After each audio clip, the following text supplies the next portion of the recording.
नमस्कार, हमारे YouTube channel books फंडा में आपका बहुत बहुत स्वागत है। आज हम हिंदी साहित्य प्रेमियों के लिए लेकर आए हैं लेखिका तस्लीमा नसरीन की द्वारा लिखी गई प्रसिद्ध उपन्यास लज्जा का भाग 9। तो चलिए शुरुआत करते हैं। लज्जा उपन्यास को शुरुआत से सुनने के लिए डिस्क्रिप्शन में दिए गए लिंक पर चेकआउट जरूर करिएगा और हाँ, प्लीज चैनल को सब्सक्राइब जरूर करिएगा, प्लीज प्लीज प्लीज।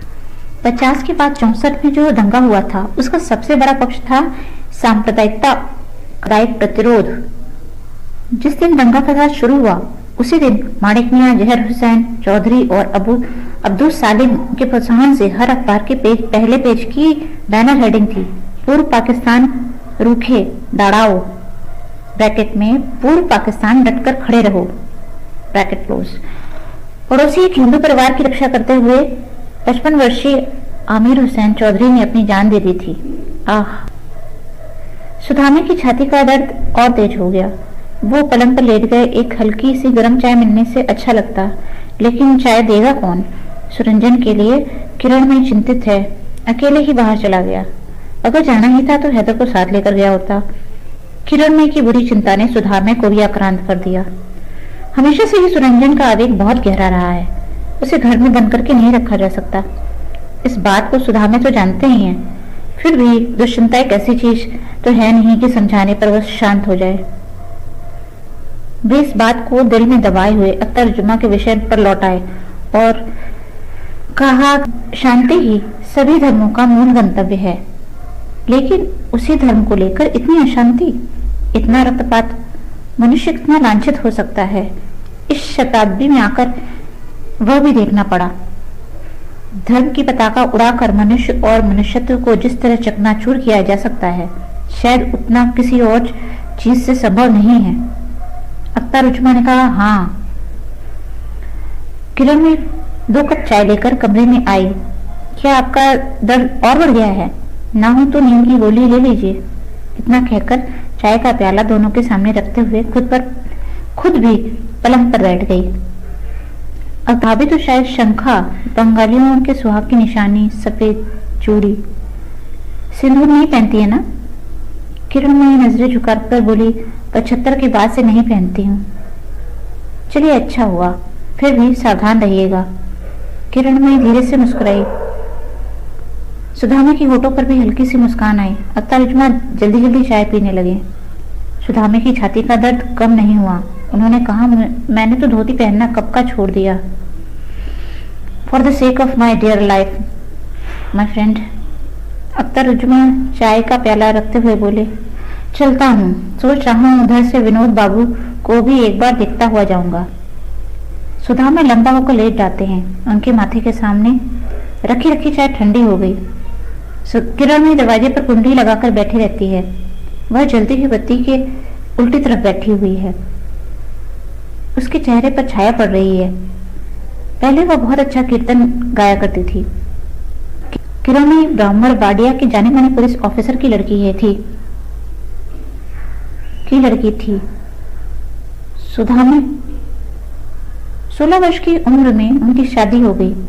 शादी के बाद सुदामे उनसे कहते थे, किरण में तुम रविंद्र संगीत सीखो, उस्ताद रख देता हूँ। मिथुन देव से कुछ दिनों तक सीखा भी। मेमन सिंह के कई सांस्कृतिक अनुष्ठानों में उसे गाना गाने के लिए बुलाया भी जाता था। सुदामे को याद आया कि टाउन हॉल में एक बार किरणमयी गाना गाने के लिए गई थी। उस समय सुरंजन की उम्र 4 वर्ष की थी। शहर में गिने चुने ही गायक थे। समीर चंद डे के बाद किरणमयी गाने के लिए मंच पर आई। सुदामे श्रोताओं की प्रथम पंक्ति में बैठे थे। उनका तो पसीना छूट रहा था, पता नहीं कैसा गाएगी। लेकिन एक भजन सुनाने के बाद दर्शक वंस मोर कहने लगे। तब उसने दूसरा भजन भी गाना शुरू किया। उस गाने के बोल और स्वर में इतना दर्द भरा था कि सुनकर सुदामे जैसे नासिक व्यक्ति की आंखों में भी आंसू आ गए। आजादी के बाद किरणमयी गाना गाने के लिए बाहर जाना चाहती थी। उदीची के अनुष्ठान में सुमिता नाहा, मितानी मुखर्जी गाएंगी। सुरंजन भी अपनी माँ से जिद करता था कि माँ तुम भी गाओ ना। किरणमयी हंसती, मैं अब कब से रियाज छोड़ चुकी हूँ, अब क्या पहले की तरह गा पाऊंगी? सुदामे कहते, गाओ ना, आपत्ति किस बात की है? पहले तो गाती थी, तुम्हें तो लोग पहचानते भी हैं। प्रशंसा भी काफी अर्जित की है तुमने। हाँ, प्रशंसा तो मिली है। जो लोग तालियां बजाते थे वही बाद में कहते हैं हिंदू लड़कियों को लाज शर्म तो है नहीं, इसीलिए वो गाना सीखती हैं, पराए मर्द के सामने बदन दिखाकर गाना गाती हैं। सुधा ने परिस्थिति को संभालते हुए बोले, जैसे मुसलमान लड़कियां तो गाना गाती ही नहीं है। वह तो अब गाती हैं, पहले तो नहीं गाती थी, इसीलिए हमें बातें सुननी पड़ती थी। मुंती दीदी इतना अच्छा गाना गाती थी। एक दिन एक झुंड मुसलमान लड़कों ने उन्हें घेर लिया और कहा, उनका मुसलमान लड़कियों को गाना सिखाने का इरादा है क्या? सुदामे ने कहा, तो क्या हुआ, गाना सिखाना तो अच्छी बात है। उन लड़कों का कहना था लड़कियों का गाना गाना ठीक नहीं है, बुरी बात है, गाना गाने से बुरी हो जाएंगी। अच्छा। उसके बाद से किरणमयी भी गाने पर ज्यादा ध्यान नहीं देती थी। मिठुन बे कभी कभी कहते, किरण तुम्हारा गला इतना अच्छा है, तुमने गाना छोड़ क्यों दिया? किरणमयी लंबी सांस छोड़ती हुई कहती, दादा अब तो कुछ नहीं अच्छा लगता, सोचती हूँ गाकर क्या होगा, ये सब नाच गाना तो लोग पसंद नहीं करते, बुरा ही कहते हैं। इस तरह धीरे धीरे उसने गाना ही छोड़ दिया। सुदामे ने जबरदस्ती नहीं करी, लेकिन बीच बीच में शिकायत जरूर करते थे, गाओ, घर पर तो गाना गा ही सकती हो।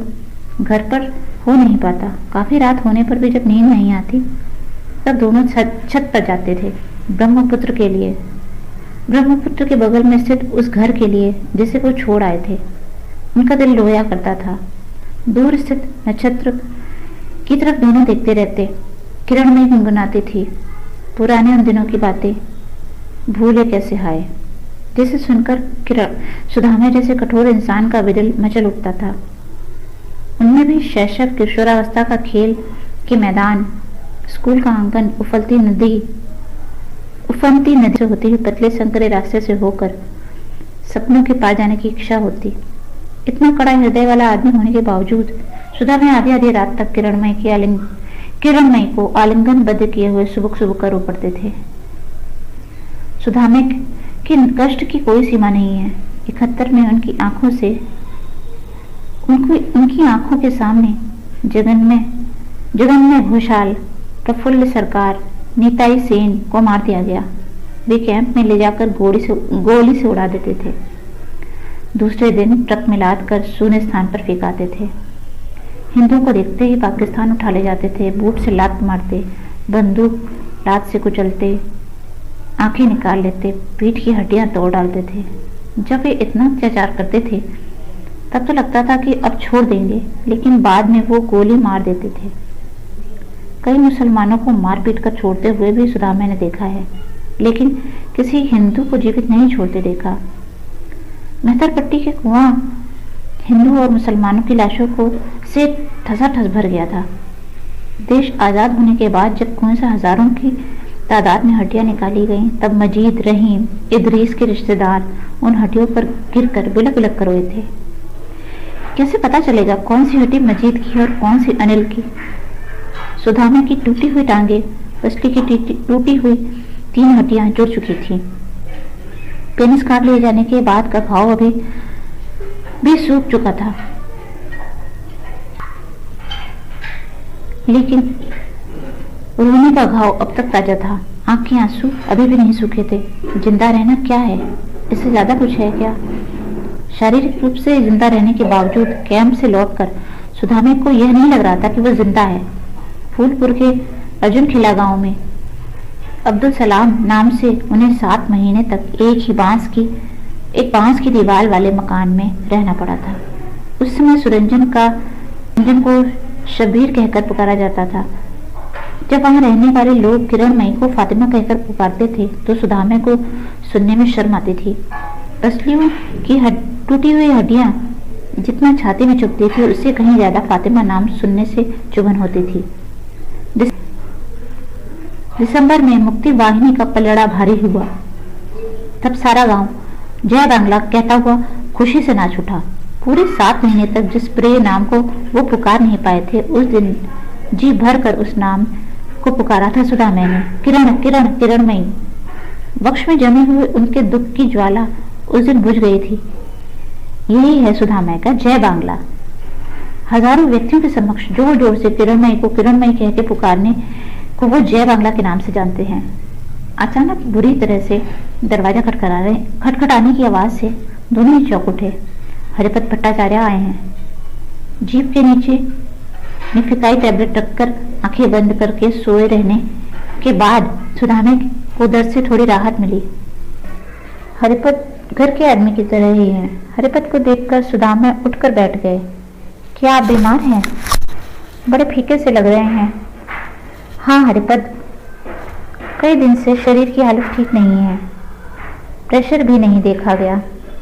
पहले से पता होने पर बीपी मशीन ले आता। किरणमयी बोली, देखिए देखिए ना, सुरंजन भी इस वक्त बाहर निकला है। आप किस तरह आए? शॉर्टकट मारकर आया हूँ, मेन रोड से नहीं आया। काफी देर तक कुछ नहीं बोला। हरिपत अपनी चादर उतारते हुए बोले, ढाका में आज बाबरी मस्जिद को तोड़े जाने को लेकर प्रतिवाद हो रहा है। दूसरी तरफ शांति जुलूस भी निकाला जा रहा है। राजनीतिक दलों और विभिन्न संगठनों ने सांप्रदायिक सद्भावना बनाए रखने के लिए सभी से आह्वान किया है। मंत्रिसभा की बैठक में जनता से संयम बनाए रखने के लिए अनुरोध किया गया है। शेख हसीना ने कहा है कि किसी भी कीमत पर सांप्रदायिक सद्भावना बनाए रखनी है। भारत के दंगा फसाद में 271 लोगों की मृत्यु हुई है। 40 शहरों में कर्फ्यू लगाया गया है। सांप्रदायिक दलों को निषिद्ध घोषित कर दिया गया है।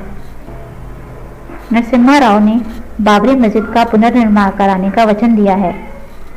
इतना कहकर हरिपत गंभीर चेहरा लिए हुए बैठे रहे। फिर कहा, कुछ तय किया है?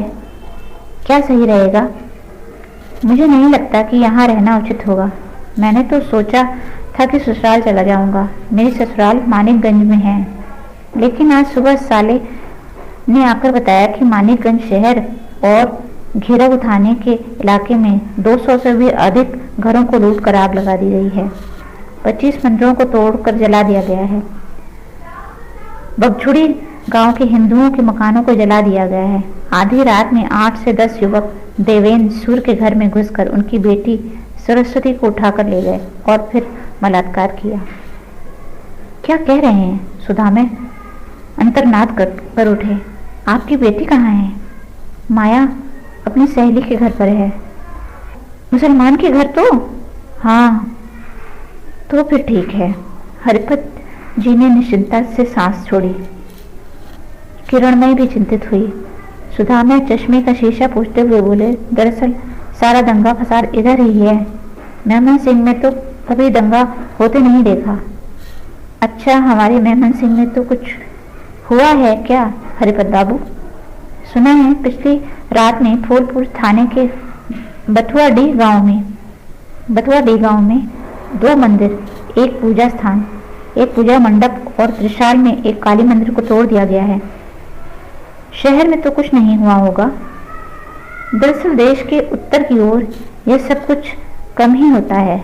हमारी तरफ तो कभी मंदिर जलाने की घटना हुई ही नहीं।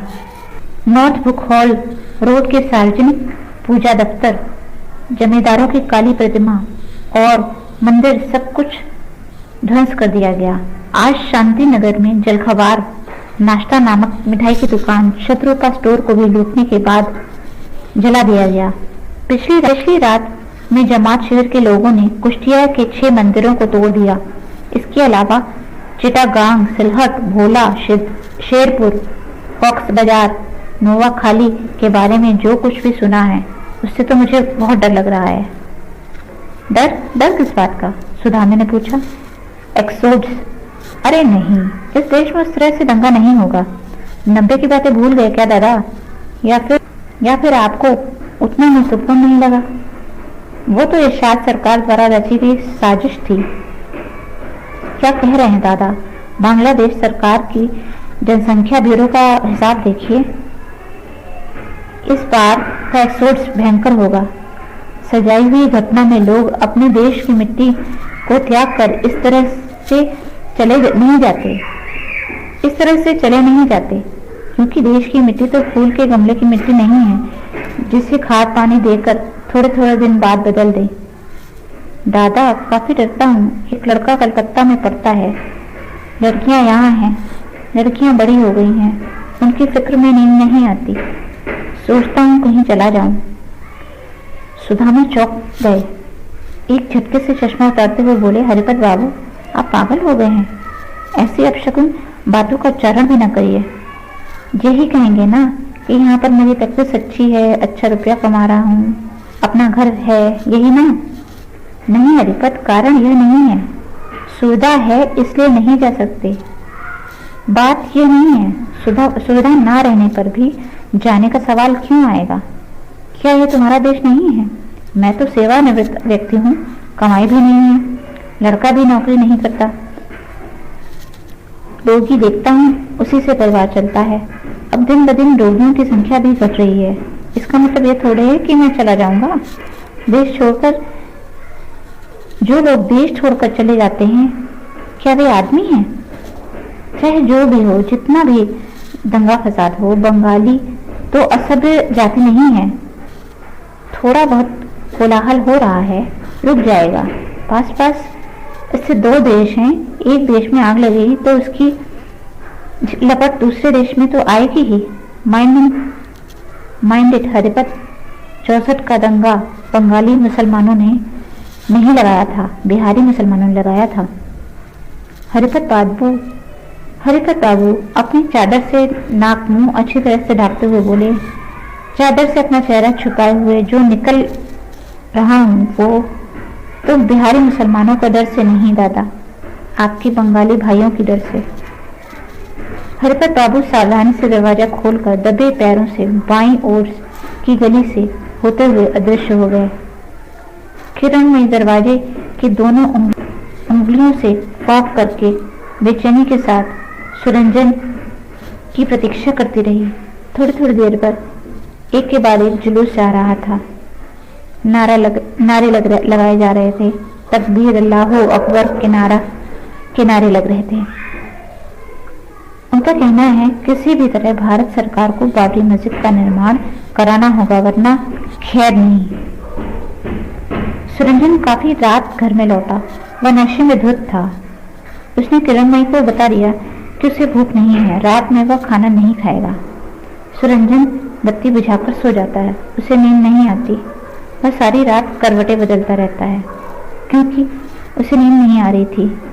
इसलिए वह एक एक कदम चलता हुआ अतीत में लौटता है।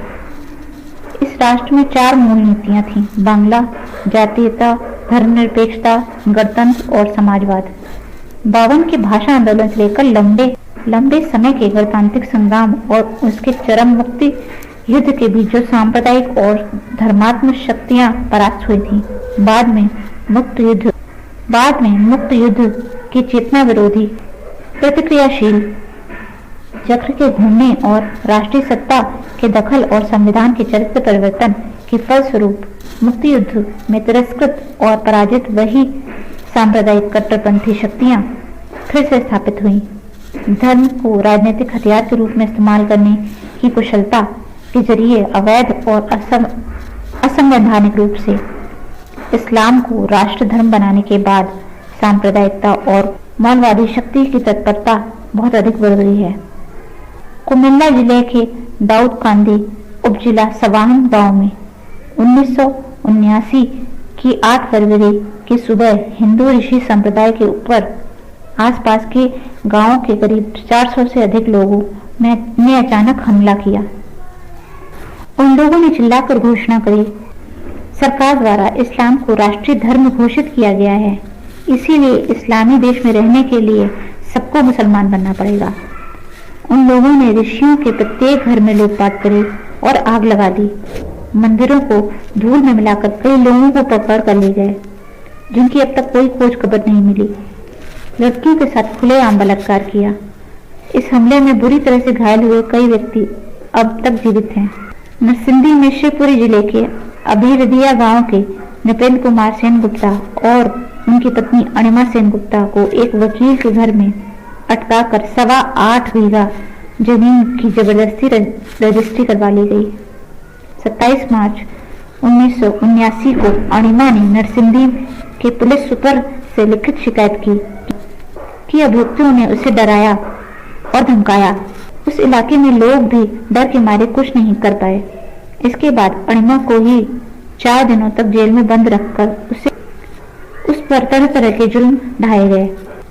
उस वर्ष 7 मई को फिरोजपुर जिले के काउखाली उपजिला के बाउला कांदा गांव में 10-12 सशस्त्र व्यक्तियों ने हलदारों के मकान पर हमला किया और घर का सामान लूटने के बाद मंदिरों को तोड़कर उत्सित होते हुए नारा लगाया, मलाउन हिंदुओं का निधन करो, मंदिर तोड़ मस्जिद करो। वे हिंदुओं को जल्द से जल्द देश छोड़ देने की धमकी दे रहे थे। चट्टग्राम जिले में रौजान उपजिला के अर्शी गांव में 150 से अधिक मुसलमान बैतबाड़ी में 9 मई को दिन के उजाले में बम फोड़कर आग लगा दी गई और परिवार के सदस्यों को गोली से मौत के घाट उतार दिया गया। धीरेन्द्र नाथ मंडल, जहर देवड़ी समेत 15-16 हिंदुओं को बंदी बनाया गया। गैरांग मंडल के आंगन में लाकर उनकी पिटाई शुरू की गई और गैरांग मंडल की पत्नी रेणु ने जब रोकना चाहा तो पुलिस वालों ने उन्हें एक कमरे में ले जाकर उनके साथ बलात्कार किया। अन्य महिलाओं ने जब उन्हें रोकना चाहा तब उन्हें भी लांछित होना पड़ा। सनातन मंडल की लड़की रीना को भी जबरदस्ती से पकड़कर उन लोगों ने बलात्कार किया। इस घटना के बाद रीना का अपहरण हो गया और तब से आज तक वो लापता है। हमारा आज का वीडियो आपको कैसा लगा हमें हमारे कमेंट सेक्शन में ज़रूर बताएं। और हाँ, यदि वीडियो पसंद आया तो please like, share and subscribe करना बिल्कुल ना भूलें। Thank you very much.